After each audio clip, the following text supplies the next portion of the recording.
আসসালামু আলাইকুম বন্ধুরা, তো কি অবস্থা সবার? এটা হচ্ছে আমার কিছুদিন আগের একটা ভিডিও। তো এখানে হচ্ছে আমরা সবাই মিলে একটা ব্রেঞ্চ তৈরি করতেছিলাম। তো গরম এসে গেছে, তো আমরা একটা গাছের নিচে সুন্দর করে একটা উঁচা করে একটা ব্রেঞ্চ তৈরি করতেছিলাম, তো ভালো লাগতেছিল। তো আমার আবার হচ্ছে আমার অনেক বন্ধু বান্ধব এবং আত্মীয় স্বজনরা বলে যে আমি কেন এইসব ছোট বাচ্চাদের সাথে চলি বা হাই স্কুলের বাচ্চাদের সাথে চলি। যাই হোক, আমার আসলে এটা ব্যক্তিগত পছন্দ, তো তাদের সাথে চলাফেরা করতে আমার অনেক বেশি ভালো লাগে।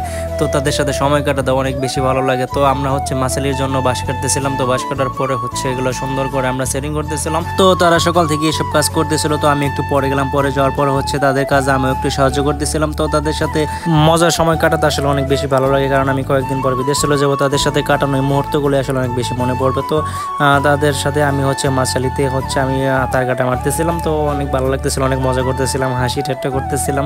এগুলো হচ্ছে আমার ভাই ভাতিজা আর অন্যান্য আরো আত্মীয় স্বজন আছে। যাই হোক, তো এটা আমাদের মাছালে অনেক সুন্দর হয়েছে। তো এরপর হচ্ছে আমাদের নিদুল্লার নিচ থেকে ধরে রেখেছে, আমি তার কাটা মারতেছিলাম। তো এরপর হচ্ছে আমাদের বাঁশ কম পড়েছিল, ফয়সাল, ফারুক, নিদুল, তারা বাঁশ কেটে নিয়ে আসলো। তারপর